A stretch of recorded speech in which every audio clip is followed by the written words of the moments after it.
todos los oyentes de Radio María. Un día más, con la gracia del Señor, proseguimos el comentario del Catecismo de nuestra Madre la Iglesia.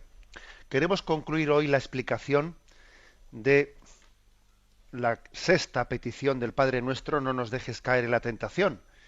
Hemos dedicado unos programas y hoy concluimos con el punto 2849. Dice así: pues bien, este combate y esta victoria solo son posibles con la oración. Por medio de su oración, Jesús es vencedor del tentador desde el principio y en el último combate de su agonía.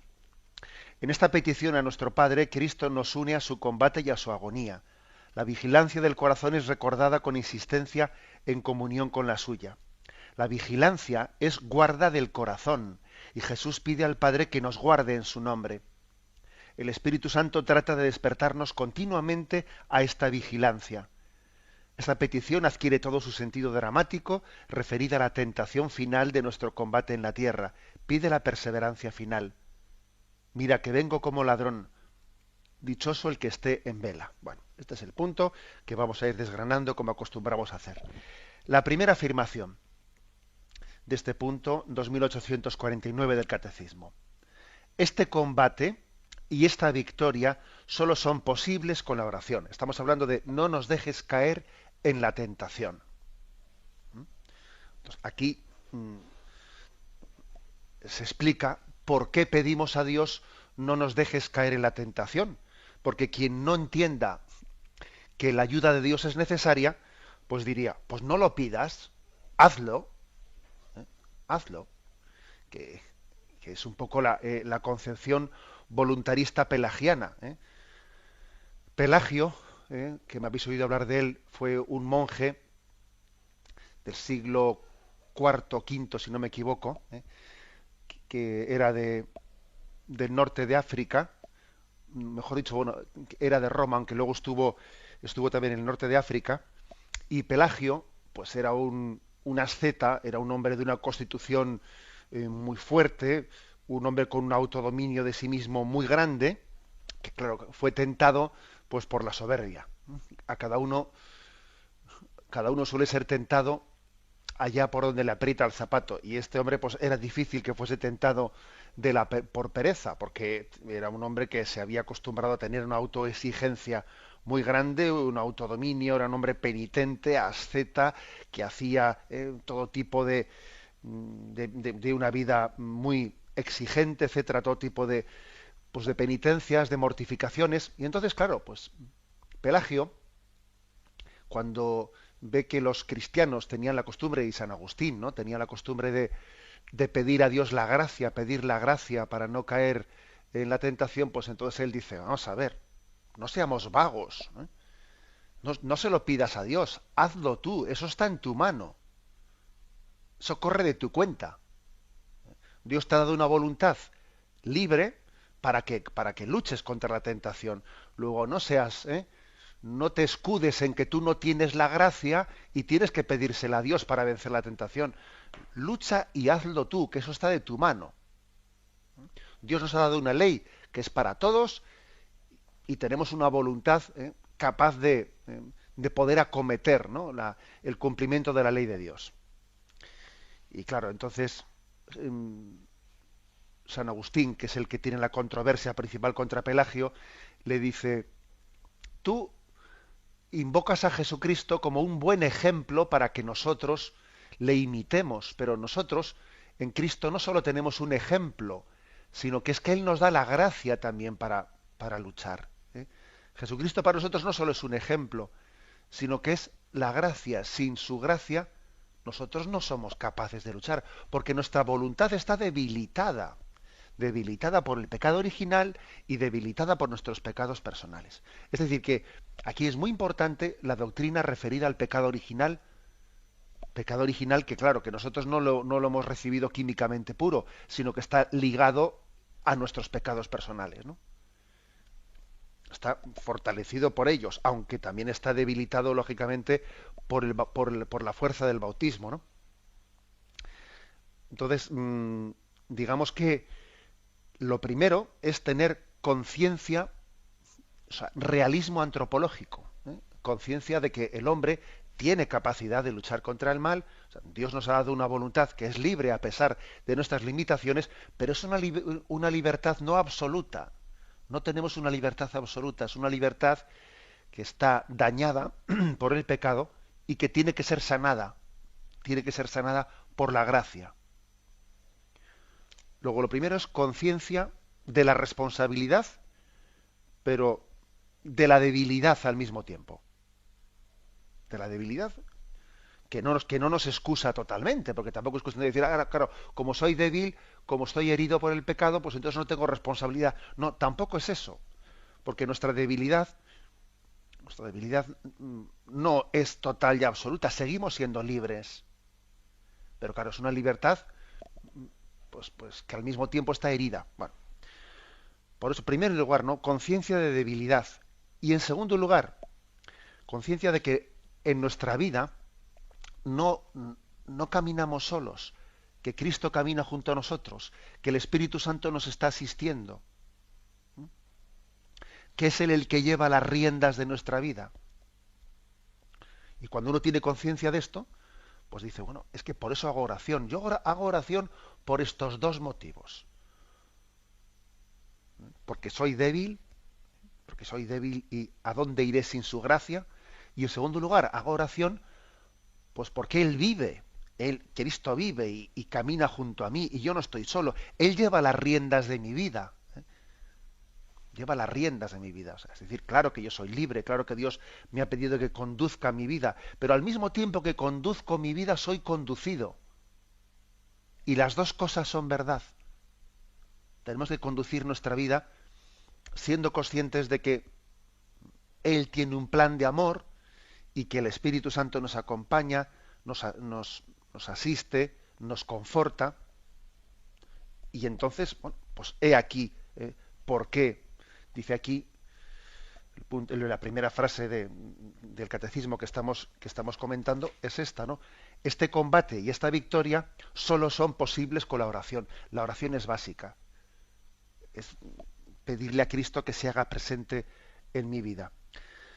¿Recordáis que os hablé de una frase de San Bernardo, de esas muy redondas que decía, ¿no? El desconocimiento de uno mismo conlleva la soberbia y el desconocimiento de Dios conlleva la desesperanza. Bueno, pues lo contrario al desconocimiento es la oración. En la oración le conocemos a Él y conociéndole a Él nos conocemos a nosotros. La oración hace luz y nos permite tener su asistencia, su ayuda, su compañía, saber que no estamos nunca solos en la vida y al mismo tiempo su gracia, su fuerza que nos asiste en medio de nuestra debilidad. Por lo tanto, si alguien piensa que va a poder vencer las tentaciones sin la oración, está equivocadísimo. Entonces, bueno, pues lo primero que una persona que es tentada es que es que claro, siempre caigo en lo mismo, tengo una debilidad, pues por ejemplo, imagínate de pereza, ¿no? Tengo una debilidad de pereza, o tengo una debilidad pues de gula, tengo una debilidad de lujuria, tengo una debilidad tal, se queja de su debilidad, bueno, pero ya haces oración. Es que te piensas que tú esas debilidades las vas a vencer sin hacer oración. Este es lo primero que nos dice el Señor en el Evangelio.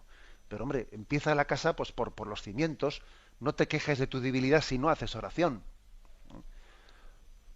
Lo mismo que el santo cura de Ars le decía a aquel sacerdote que iba a visitarle, a confesarse con él y se quejaba de que su parroquia no se convertía, de que su parroquia seguía estando muy fría, que no había devoción, que no había tal, a pesar de que él se sacrificaba mucho, de que él se esforzaba, a pesar de que él predicaba. Y entonces, claro, el santo cura le dice, bueno, pero tú haces oración, ¿tú cuánto tiempo de oración haces? ¿Tú cuántas penitencias haces o sea, no te limites a quejarte, sino que pon remedio, pero remedio sobrenatural, ¿eh? No únicamente más esfuerzo, sino más oración. Bueno, esta es la frase de partida. Continúa diciendo, por medio de su oración, Jesús es vencedor del tentador. desde el principio y en el último combate de su agonía. A Cristo se le presenta como el vencedor del tentador. Nosotros igual no nos damos cuenta de la trascendencia que tiene esto, pero fijaros como uno de los signos determinantes por el que sabemos, ¿no? Porque Cristo se manifiesta que el Mesías esperado ha llegado a ellos, son los exorcismos. El hecho de que Cristo expulsa a Satanás. Mirad cómo este tiene el poder de Dios. Jesús hace milagros de sanación de los enfermos y al mismo tiempo también hace expulsiones, exorcismos, expulsa a Satanás, libera a aquellos que habían sido esclavizados por Satanás, y eso en el Evangelio es el signo del mesianismo de Jesucristo. Realiza milagros, tiene el poder de Dios y expulsa a Satanás.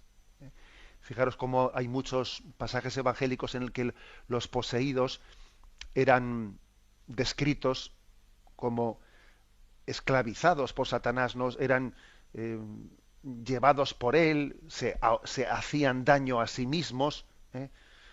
Tiene un espíritu violento que se lastima a sí mismo, etcétera, asusta a los demás. La población le ha expulsado arrastra, va arrastrando, dando gritos, etcétera. Muestra un tipo de tipología, los poseídos, propia de alguien que está siendo ultrajado en su dignidad, porque es poseído por Satanás. No respeta la propia dignidad del que es poseído y además asusta a todos los demás. Bueno, pues Cristo es descrito como el libertador,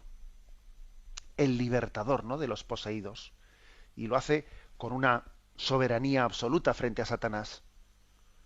Le ordena a Satanás y Satanás no tiene más remedio que obedecerle por el poder de Cristo. Vencedor del tentador. Esto creo que es importante que nos demos cuenta de ello. Yo sé que algún oyente dirá, pues hoy en día no se oyen hablar de este tipo de episodios, tipo de episodios de posesiones, etcétera. Pero es verdad que entre nosotros en Occidente no se oyen hablar de muchas situaciones de estas, ¿no? Se oyen hablar más quizás en otros contextos como África, otros lugares. Yo creo que hay una explicación bastante sencilla, y es que Satanás, una cosa que no es tonto. Será otras cosas, pero tonto no es. Y Satanás obviamente no se va a dedicar entre nosotros, en el contexto nuestro, pues a hacer este tipo de posesiones de una manera muy gráfica, muy evidente, porque entre otras cosas lo que provocaría sería que, lejos de alejarnos de la fe, nos íbamos a acercar a la fe. En este mundo increyente, si Satanás se dedicase a hacer entre nosotros ese tipo de posesiones, en los países de vieja cristiandad, quiero decir, a mí me parece que lo que se iba a producir es el efecto contrario que él busca, que es que la población se fuese a acercar a los sacramentos, que fuese a recibir la confesión, que fuese a orar, y eso no lo va a hacer, ¿no? En todo caso lo hace en otros lugares como África, etcétera, donde lo que provoca es que pues la gente vuelva a los hechiceros y se aleje de la fe, de los sacramentos, ¿no? En otros lugares puede tener otro tipo de efecto, acercarse a las supersticiones, a los hechiceros. Entre nosotros, Satanás, que inteligente hay que reconocer que sí que es, ¿eh? Satanás obviamente, más que este tipo de posesiones espectaculares y cosas raras, Satanás lo que hace es tentarnos en la forma ordinaria, ¿eh? Tentarnos a través de un mundo que tiene un pensamiento que no es el de Dios, un mundo materialista, que solo piensa en el poder, que solo piensa en el dinero, que solo piensa en el placer. Lógicamente, por ahí es donde actúa, es su estrategia. Pero también en este tipo de estrategias, Cristo es libertador. O sea, Cristo no solo es libertador de las posesiones diabólicas, no. Cristo también es libertador de las tentaciones ordinarias con las que con las que Satanás nos acomete. Por eso, en este punto del catecismo se nos recuerda que Cristo fue vencedor de esas tentaciones desde el principio, y al mismo tiempo que expulsaba a los demonios en los exorcismos, también vencía las tentaciones, ¿eh? Por ejemplo, Mateo 4:11, allí se cuenta pues cómo Jesús fue al desierto y fue tentado, ¿eh? Y en el último versículo dice, entonces el diablo le deja porque no puede con él, porque no consigue que Jesús caiga en la tentación. Y he aquí que se acercaron unos ángeles y le servían. O por ejemplo, el otro episodio emblemático de la tentación, que es el de la agonía de Gesemaní, ¿eh?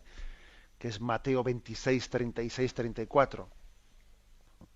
Entonces va Jesús con ellos a una propiedad llamada Gesemaní y dice a los discípulos, sentaos aquí mientras voy allá a orar. Y tomando consigo a Pedro y a los dos hijos de Zebedeo, comenzó a sentir tristeza y angustia. Entonces les dice, mi alma está triste hasta el punto de morir. Quedaos aquí y velad conmigo. Fijaros cómo Satanás tienta de una tristeza mortal, ¿eh? Es una tristeza mortal, una tristeza angustia, ¿no? Cayó rostro en tierra y suplicaba así, Padre mío, si es posible, que pase de mí este cáliz, pero que no se haga como yo quiero, sino como tú quieres. Viene entonces donde los discípulos y los encuentra dormidos y dice a Pedro, ¿no habéis podido velar conmigo ni una hora? Velad y orad para que no caigáis en la tentación. El espíritu está pronto, pero la carne es débil. Y alojándose de nuevo, oraba diciendo, ¿eh? Es decir, que Cristo nos ha enseñado desde el primer momento de su vida, porque es que según el Evangelio de Mateo, después de haber sido bautizado en el río Jordán, después de el inicio, ¿no? Inmediatamente al comienzo del inicio de su ministerio, va al desierto para ser tentado. Y al final de su vida también, en Gesemaní, vuelve a ser tentado. Lo cual quiere decir que nuestra vida, desde el principio hasta el final, está envuelta en el misterio de la tentación, ¿no? Y no hay, como se suele decir, un territorio libre de tentaciones, ¿no? Uno dice, no, mira, pues es que podríamos decir que en la vida hay épocas de tentaciones. No, es que siempre podemos ser tentados. O hay territorios en los que solemos ser tentados. No, mira, uno puede ser tentado hasta dentro de un convento de clausura.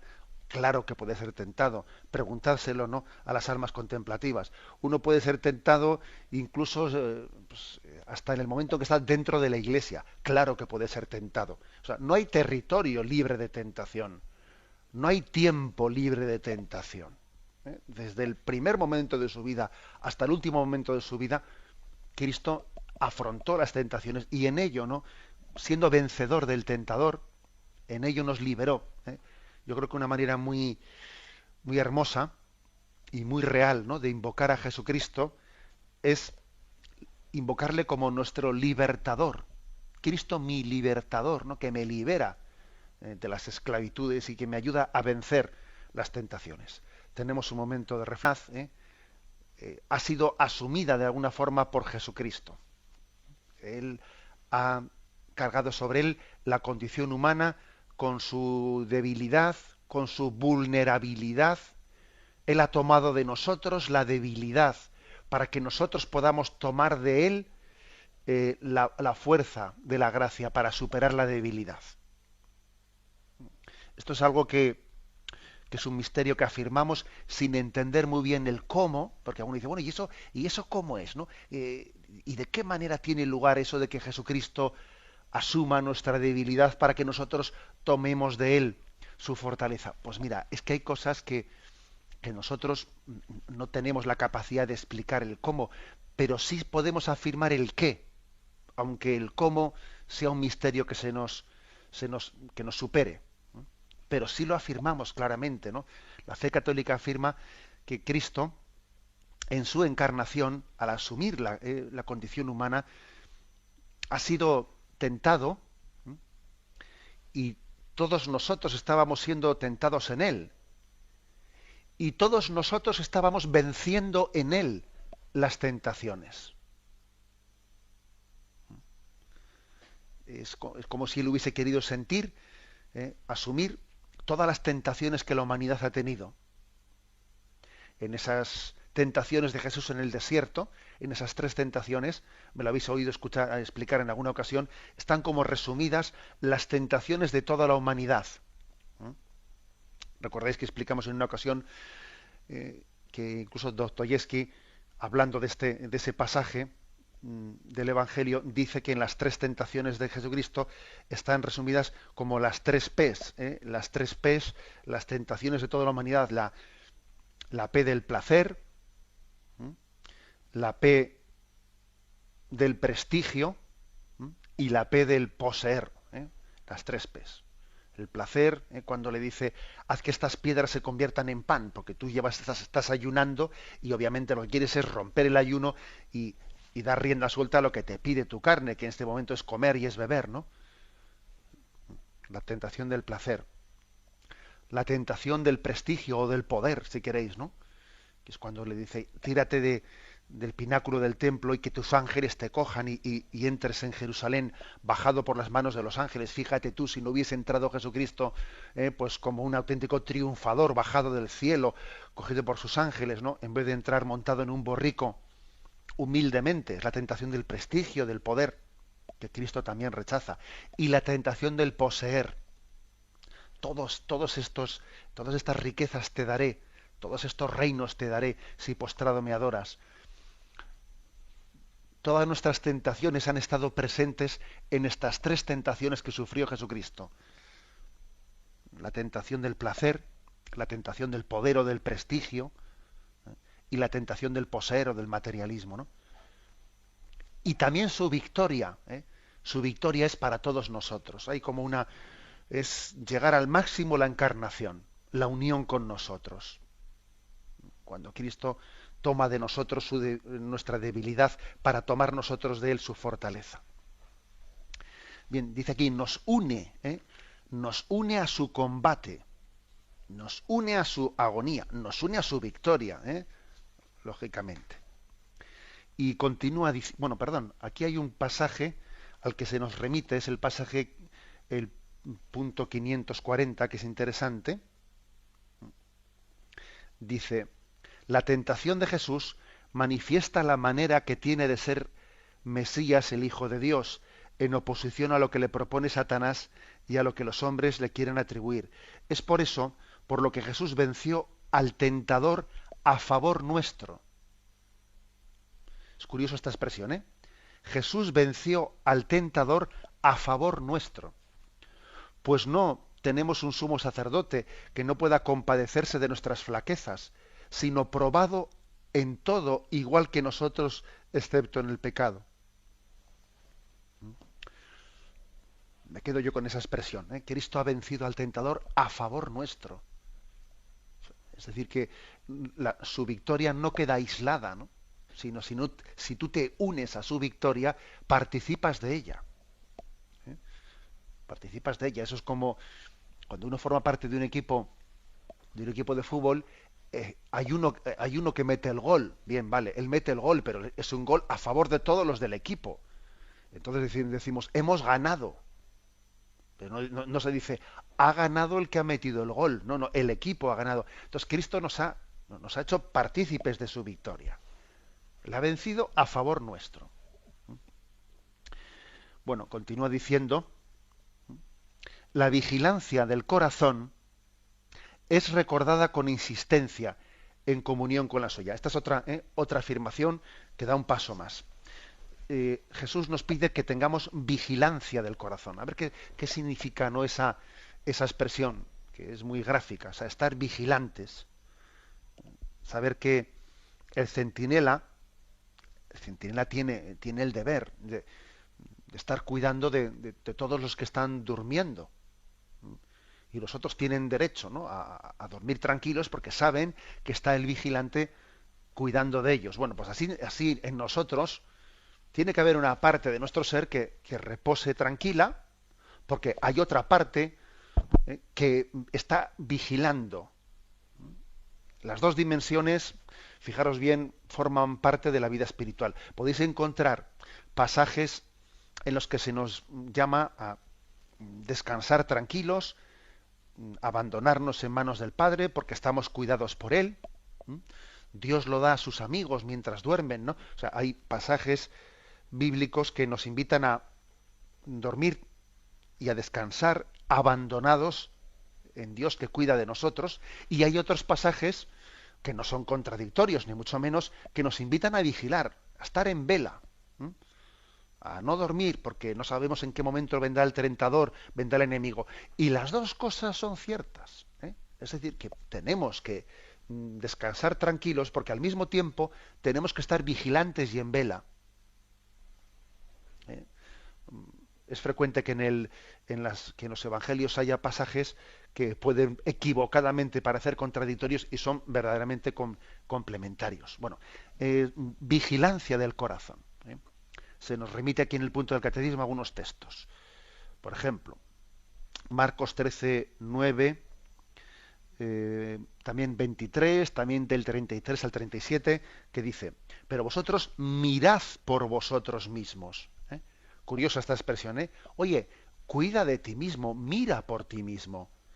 Os entregarán a los tribunales, seréis azotados en las sinagogas y compareceréis ante gobernadores y reyes por mi causa, para que deis testimonio. Vosotros, pues, estáis sobre aviso. Mirad que os lo he predicho todo. ¿Mm? Mirad por vosotros mismos, estad sobre aviso, estad atentos y vigilad, porque ignoráis cuándo será el momento. Al igual que un hombre que se ausenta deja su casa, da atribuciones a sus siervos, a cada uno su trabajo, y ordena al portero que vele al portero. Velad, por tanto, ya que no sabéis cuándo viene el dueño de la casa, si al atardecer o a medianoche, o al cantar del gallo o de madrugada, no sea que llegue de improviso y os encuentre dormidos. Lo que a vosotros os digo, a todos se lo digo, velad. Bueno, estos textos los ofrece el catecismo para explicar qué significa esto de la vigilancia del corazón. O sea, no se puede estar dormido, no se puede ser inconsciente de que la tentación existe y que el demonio no suele estar en paro, ¿eh? En paro, desde luego, no está. Entonces, no, angustiados no nos dice que vivamos angustiados, nos dice que vivamos en vela, que estemos vigilantes, que estemos atentos, ¿no? Y lo explica un poco más. La vigilancia es guarda del corazón. Y Jesús pide al Padre que nos guarde en su nombre. Bueno, es decir que Jesús le ha pedido al Padre que seamos guardados, pero eso no quita que no tenga que participar nuestra libertad también de ese cuidado de saber guardarnos, ¿eh? Saber guardar el corazón. Pues en la tradición monástica y en la tradición religiosa esto se ha atendido de muchas maneras, ¿no? A ver, ¿cómo tengo que guardar mi corazón? Pues hombre, pues yo no voy a estar eh, atento, no voy a estar enfrascado en todo tipo de, pues de vanidades, de frivolidades, porque si estoy enfrascado en montones de frivolidades, no guardo mi corazón, ¿eh? Pues por ejemplo, ¿no? Uno dice, pues mira, a mí me gustan todos los chismes y todas las cosas, y pues mira, tú no estás guardando tu corazón, tienes tu corazón absolutamente atento a frivolidades, ¿no? O sea, ¿uno cómo guarda su corazón? Guardar el corazón, por ejemplo, quiere decir prepararse para las cosas santas, saber buscar momentos de silencio, momentos de recogimiento, guardar el corazón, ¿no? Por ejemplo, yo qué sé, fijaros detalles que nosotros, pues a veces hemos perdido la conciencia de dónde han partido. El hecho de que la tradición litúrgica haya pedido, ¿no? Y hoy también lo pide, aunque sea de una forma mínima, el ayuno antes de comulgar. Pues, eso tenía y tiene pues un sentido de decir, voy a guardar mi corazón antes de comulgar, no voy a estar, pues yo qué sé, pegándome un banquete y acto seguido cojo y comulgo. O sea, voy a tener conciencia de que voy a recibir una cosa santa. ¿Mm?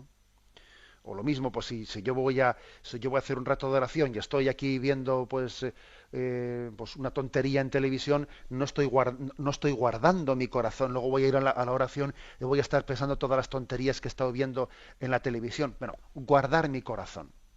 Guardar mi corazón también de situaciones de tentación, porque yo veo que en este determinado ambiente, determinado tal, mi corazón va a ser fácilmente tentado. Pues guárdalo, guárdalo. A nadie se le ocurre tener, ¿eh?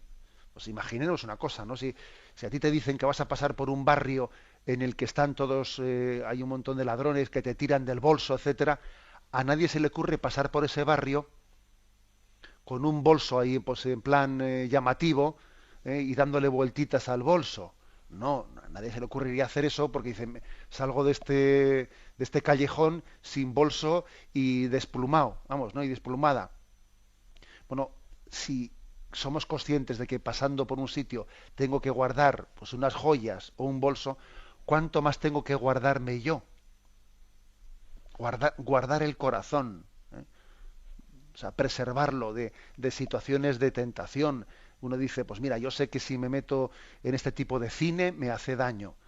Hay un tipo de cine, de televisión, de situaciones en las que, o amistades, que yo veo que mi corazón es que es casi como pasar una joya por un callejón lleno de ladrones que me lo van a arrancar el collar seguro. Bueno, pues guarda tu corazón, que vale mucho más que esas joyas, que vale mucho más que ese bolso.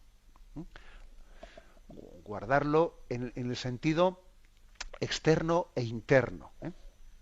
Tenemos un momento de 49, no nos dejes caer en la tentación. Dice, el Espíritu Santo trata de despertarnos continuamente a esta vigilancia.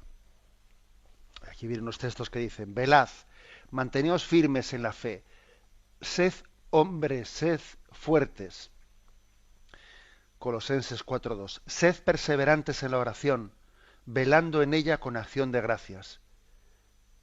Primera Tesalonicenses 5:6. Así pues, no durmamos como los demás, sino velemos y seamos sobrios. Primera Pedro 5:8. Sed sobrios y velad. Vuestro adversario el diablo ronda como un león rugiente, buscando a quien devorar. Resistidle firmes en la fe, sabiendo que vuestros hermanos que están en el mundo soportan los mismos sufrimientos. Todo ahí dice, el Espíritu Santo trata de despertarnos, de suscitar en nosotros esta actitud de vigilancia. Es curioso que aquí insiste en este velar, velad, dicen varias veces, sed sobrios y velad. ¿Por qué une la sobriedad a estar siempre en vela? Pues por el hecho de que quien no es sobrio, quien no es austero, quien está pues, lleno de ilusiones de materialismos y de cosas, de que ahora me compro esto, luego me compro lo otro, quien tiene un montón de ilusiones materialistas, es muy difícil que esté en vela. No, porque no está en vela, su atención está a otra cosa. Tiene demasiadas cosas que guardar, que buscar, que pretender para estar en vela ante las tentaciones. No está demasiado ocupado. Demasiado ocupado para pensar en Dios, demasiado ocupado para afrontar las tentaciones. Luego, está ligado el estar en vela a una forma austera, pobre y sobria de vivir. O sea, tener lo necesario. Y así, de esa manera, no tengo puesto el corazón en eso. Porque mira, si tengo puesto el corazón en montones de cosas, ya te digo que no voy a estar atento a lo que debería de estar atento. Mi dinero, mis cosas, mi prestigio, mi poder. Bueno, para rato voy a estar yo atento a las tentaciones con todos esos líos. Casi en esas tentaciones me vienen, ¿no? Me viene, mejor dicho, en todos esos líos en los que yo tengo implicado mi corazón, me vienen las tentaciones. Lo cual no quiere decir que que entonces el ideal cristiano sea salirse del mundo para no tener tentaciones, no, porque entre otras cosas la sorpresa del ermitaño es que también él tiene tentaciones. No se trata de salirse del mundo, sino vivir donde Dios nos haya plantado a cada uno, pero fijaros, vivir en el mundo sin ser del mundo, es decir, teniendo el corazón libre, para poder afrontar las tentaciones. Y la última afirmación de este punto del catecismo es la siguiente. Esta petición del no nos dejes caer en la tentación, adquiere todo su sentido dramático referida a la tentación final de nuestro combate en la tierra. Pide la perseverancia final. Aquí viene un texto de Apocalipsis 16:15. Mirad que vengo como ladrón, dichoso el que esté en vela. Lo que afirma finalmente este punto del catecismo es que no nos dejes caer en la tentación sirve para toda la vida, pero especialmente para el momento final de la vida, para la tentación final, la tentación final, pidiendo la perseverancia final. ¿Existe una tentación final? Pues sí, en la vida de Jesucristo lo vemos. En la vida de Jesucristo vemos que en el último momento de su vida, pues es tentado de desesperación, es tentado en Gesemaní. ¿Y de qué te sirve lo que vas a hacer? ¿Vas a entregar tu vida? ¿Y cuántos te lo van a apreciar? ¿Cuántos te lo van a apreciar? Satanás está como intentando desesperar el corazón de Cristo. Y Jesús vence esa tentación. También vemos en la vida de muchos santos que han tenido como tentaciones finales. Tentaciones finales. Por eso la Iglesia ora de una forma especial por aquellos que están en agonía, por aquellos que están en el último momento de su vida, para que acometan las tentaciones finales con decisión. La verdad es que os podéis imaginar que no hay mejor manera de superar las tentaciones finales que superar las tentaciones de este momento. El que lucha contra la tentación en este momento se entrena para vencer la tentación de último momento. O sea, eso es así.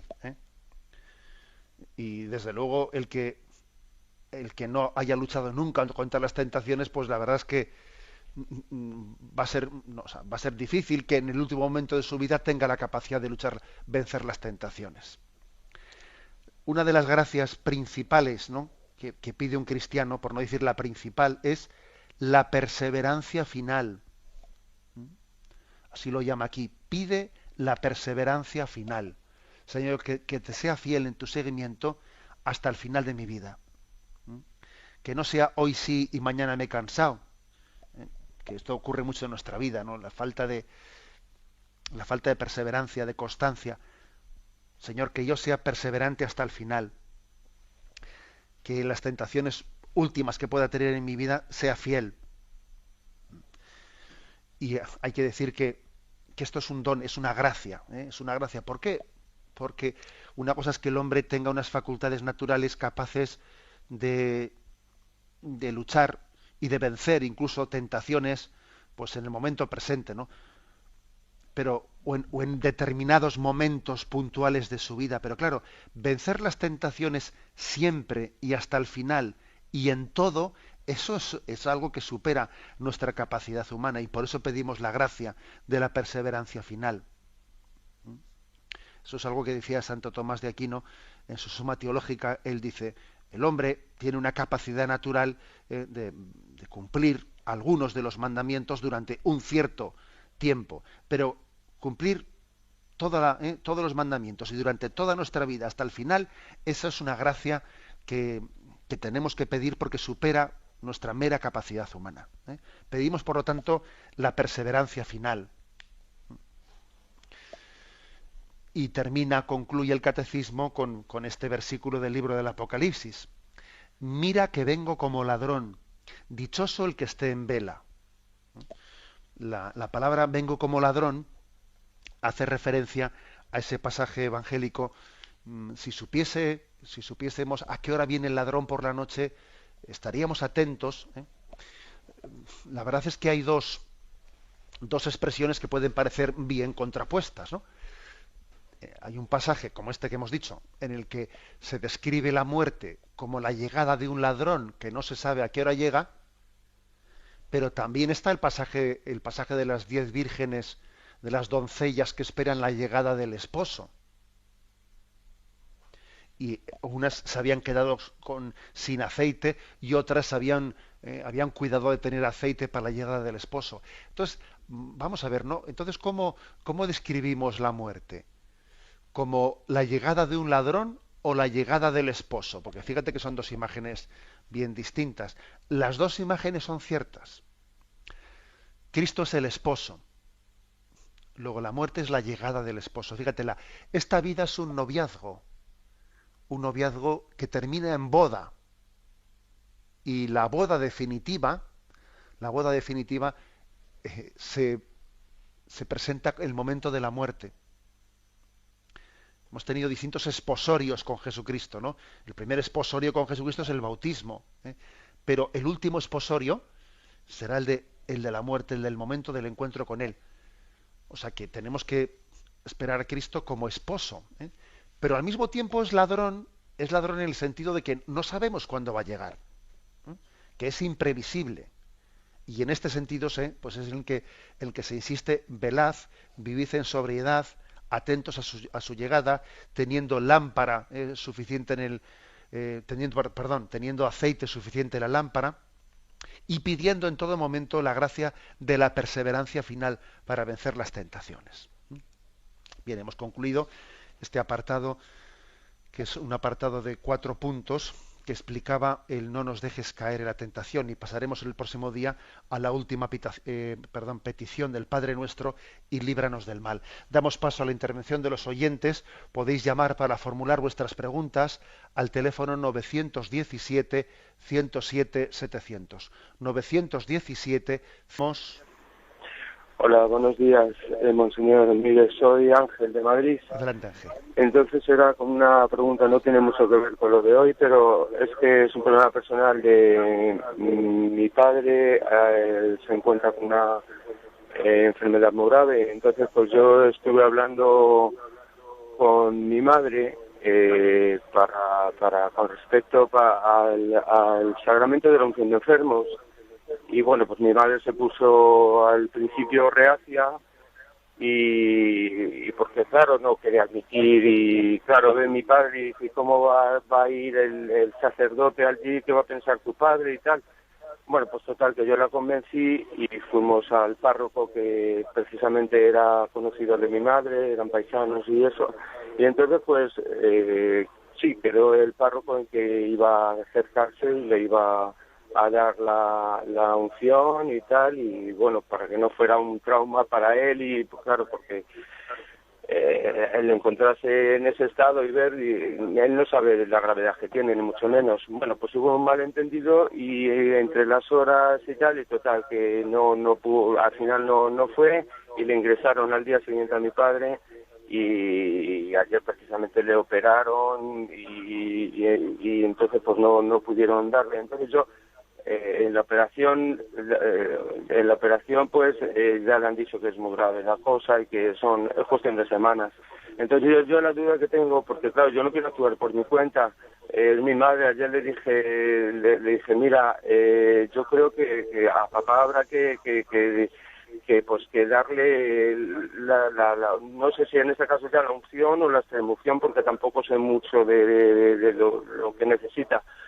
Y entonces pues yo claro, yo me subí a la capilla del hospital y no me atreví tampoco a hablar por mi cuenta o con el capellán, porque yo creo que más bien es cosa de mi madre, porque no quiere ni oír hablar. Dice: ¿cómo se va a presentar un sacerdote que tu padre, qué es lo que va a pensar, no? Entonces pues yo, monseñor, pues me gustaría que usted me aconsejara lo que tengo que hacer, y en este caso pues tampoco sé mucho sobre el catecismo, llevo oyendo Radio María desde hace poco y bueno, pues quiero que me pudiera aconsejar sobre este tema, porque estoy la verdad un poco angustiado. De acuerdo.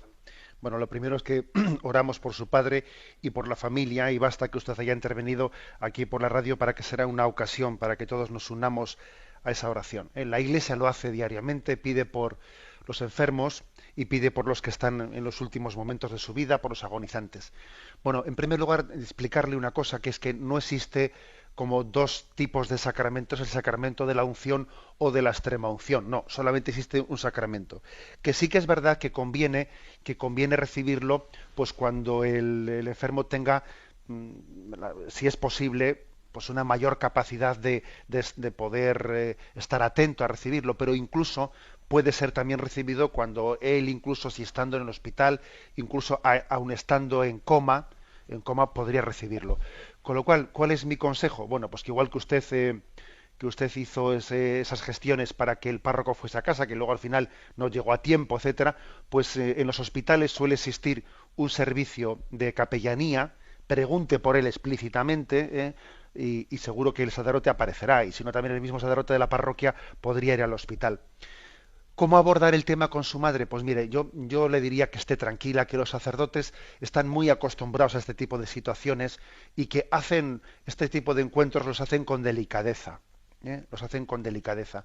Lejos de ser un motivo de angustiarle a su padre, va a ser todo lo contrario, algo que le va a dar paz. O sea, confíe también, no pues en el sacerdote, y además, sobre todo, piensen que esta especie de respetos humanos son respetos humanos absolutamente relativos, porque luego se le va a quedar a todos, ¿no? A la madre una paz interior pues muy grande por haberle podido ofrecer esos sacramentos, y a usted también, y a ti también, y por supuesto pues a quien los recibe.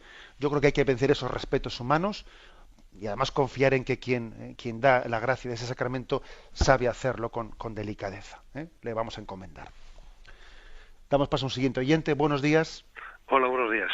Pues, Soy Javier desde Madrid. Adelante, Javier. El tema es el siguiente. Mi cuñada se casó por la iglesia, ella es católica, se casó por la iglesia hace unos 4 años aproximadamente. Después se tuvo que separar, se divorció. No tiene la nulidad, no tiene tampoco la separación eclesial, ni la nulidad, y ahora quiere casarse por lo civil con otra persona. Entonces para mí es como si fuera pues oficializar un adulterio. Y lo que ella me ha invitado a la boda, lo que me preguntaba es si debo ir o no debo ir, y qué es lo que usted me aconseja al respecto. De acuerdo. Pues si este caso que usted pregunta es un caso que solemos recibir con frecuencia, ese tipo de consultas. Yo siempre he dado la siguiente respuesta. Vamos a ver, me parece que la Iglesia, en un caso como este, no tiene una especie de solución igual para todo el mundo de decir sí, vaya usted o no vaya usted, sino que lo que la Iglesia dice es lo siguiente: a ver, en una situación como esta hay que guardar dos aspectos que al mismo tiempo. Uno es el aspecto de la fidelidad a la verdad, es decir, ese segundo, entre comillas, matrimonio, pues como usted bien ha dicho, es contradictorio con la palabra de Jesucristo en el Evangelio, porque ella está casada legítimamente con un señor, y por mucho que se haya divorciado, esa ley de divorcio humana no puede anular la palabra de Dios de haberles unido. La palabra sacramental de haberles unido está muy por encima de un papelote de un divorcio. Entonces, digamos que ella tiene un marido, y hace un gesto de casarse por lo civil con otro, con lo cual ciertamente es un problema. Pues es que el Señor lo dice claramente en el Evangelio, ¿no? Y el que está casado y se casa con otro comete adulterio. Bueno, pues es que nosotros no podemos arrancar del Evangelio 2 o 3 páginas. Luego tenemos que ser fieles a ese principio. Y al mismo tiempo, también tenemos que ser fieles a que nosotros, al principio de caridad y de amor, es decir, nosotros a esa persona, por el hecho de que esté cometiendo un error grave, no le excluimos, no dejamos de considerarle hermana nuestra, sino que todavía entendemos que está más necesitado de misericordia, más necesitado de amor. Luego también es importante que en la manera de hacer las cosas las hagamos de una manera en la que con esa persona no rompamos el vínculo de caridad y de comunión que tenemos que tener, porque si por ser cristiano yo le voy a ofender a esa persona y lo voy a hacer de una manera en la que me va a impedir seguir haciendo el apostolado con ella, mal vamos. Entonces hay que guardar la fidelidad a la verdad y a la caridad. Entonces, ¿cómo compaginar las ambas? Pues yo creo que cada uno tiene que ver en su caso concreto si él tiene un tipo de confianza suficiente para hablar con esa persona y hacerle entender que, mira, yo sabes cómo pienso, sabes que a mí vas a tener mi apoyo y mi amor incondicional, pero sabes que por otra parte, pues yo no puedo ver con buenos ojos un matrimonio con alguien distinto al de tu marido. Y si yo tengo confianza suficiente para decirle eso y para que ella de alguna manera acepte, acepte mi no presencia, o sea, mi ausencia del matrimonio civil por mis objetivos, por motivos de mi objeción de conciencia, está bien. Si por el contrario se produce una situación en la que yo veo que si no voy a la boda, esta persona va a romper conmigo definitivamente, pues mira, pues igual cojo y asisto a la boda por civil, aunque yo busco el momento de decirle a ella, mira, yo he venido a la boda pues porque para mí incondicionalmente tú eres alguien al que yo respeto, al que yo quiero tal, pero también quiero decirte que yo tengo una objeción de conciencia, que yo en mi interior, es decir, que podrían existir las dos posibilidades, ¿eh? Las dos posibilidades, y creo que cada uno, dependiendo del tipo de confianza, de vínculo que tenga con la persona, tiene que optar, bien sea por el no ir, pero no ir, no ofendiendo, no rompiendo con la persona, ¿no? O ir, pero habiéndome explicado con ella a solas y dándole a entender, pues bueno, que mi presencia no supone una aprobación, sino supone, bueno, pues un gesto de amor incondicional a esa persona, ¿eh? Y bueno, pues le encomendamos en su discernimiento. Damos paso a un último oyente, brevemente, por favor. Buenos días. Hola, buenos días, monseñor. Soy Soledad de Salamanca. Adelante, Soledad. Quería preguntarle, usted ha hablado hoy del pecado original y el otro día nombró a Adán. Yo le pregunto si es cierto que Adán y Eva existieron porque muchísimos años, millones de años antes, ha existido el Homo sapiens, que ha ido transformándose a ser el hombre que somos ahora. Y yo quería saber eso, nada más, que si es verdad que existieron Adán y Eva. Pues mira, Adán y Eva, sí, Adán y Eva son los primeros hombres, ¿no? Que por lo tanto, pues Adán y Eva serían los primeros hombres con los que comienza la humanidad, ¿eh? Luego obviamente tuvieron que existir porque es imposible que la humanidad hubiese comenzado sin unos primeros hombres, ¿eh? Otra cosa es que digamos, se llamaban Adán o Eva, tenían otro nombre, eso es lo de menos, pero obviamente tuvieron que existir los primeros hombres. Incluso en el caso de que demos por buena plenamente pues el tema de la teoría de la evolución y el hecho de que el hombre, el cuerpo del hombre haya provenido de otros seres previos de los cuales, o sea, del cuerpo del cual se haya servido Dios para crear el hombre, hay que decir, incluso en este caso, porque es un tema que como sabéis está abierto y la Iglesia no lo excluye, pero tampoco lo afirma, hay que decir que Adán y Eva pues serían la primera pareja de primates a los cuales Dios les infundió un alma, y por lo tanto comenzó el género humano, ya no meramente animal, sino que es espiritual porque Dios creó e infundió un alma en ellos. Tenemos el tiempo cumplido. Me despido con la bendición de Dios Todopoderoso, Padre, Hijo y Espíritu Santo. Alabado sea Jesucristo.